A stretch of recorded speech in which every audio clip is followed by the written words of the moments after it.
Thank you very much, Chairman Comer. I really do offer this on behalf of federal workers in every state of the nation who have been impacted by the decisions recently, the flurry of decisions by Doge, which occurred without due process.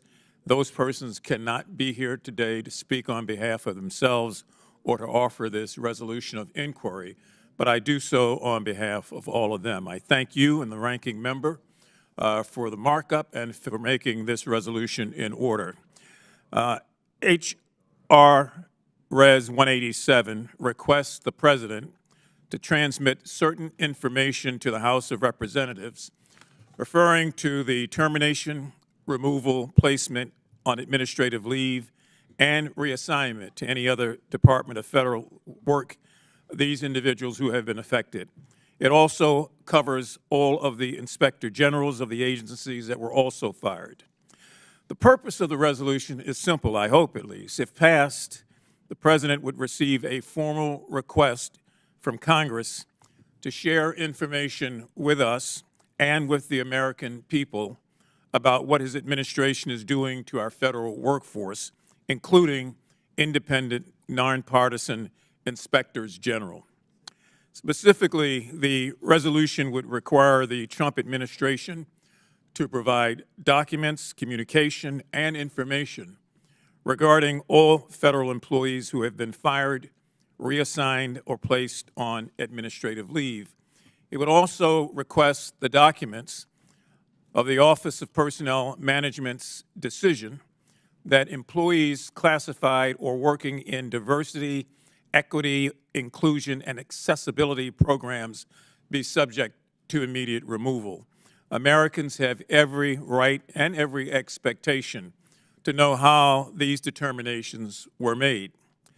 Finally, this resolution requires the transmission of any and all documents related to the removal of nonpartisan inspectors general and whether the administration discussed Congress of any of these removals since they are legally required to do so. The resolution of inquiry is an extraordinary step that we are forced to take today after the administration has failed to respond to over 6 requests from members of this committee for information. The simple fact is that Elon Musk and Donald Trump's actions at Doge, or as I prefer to call it, the Department of Government Evil, affects constituents in every congressional district in America and affects the congressional districts, obviously, of every member of this committee. Every American, regardless of race, religion, ethnicity, region, or anything else, suffers when the wait times at the Veterans Administration and wait times at Social Security double, when there are no longer enough staff to administer federal grants that support cities and support farmers and support families. Those persons and those entities we all represent. And without any respect to due process, we have seen the unfolding of this and the hurt and the pain that has been inflicted upon it is not something that anybody on this committee made up. It is real. Despite the claims to the contrary, 80% of all federal workers live and work outside of Washington, D.C. Altogether, outside of those that represent the National Capital Region, members of this committee represent an estimated 416,000 of those federal workers.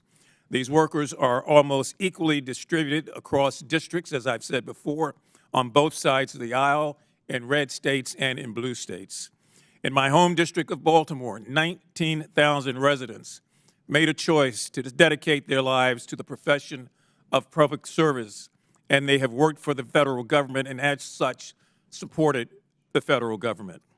This resolution of inquiry is an opportunity for those constituents and really for all of our constituents to gain insight and transparency into why the Trump administration has made the decisions that they have made and give Congress an opportunity to fulfill our Article I responsibilities and demand real, intentional oversight.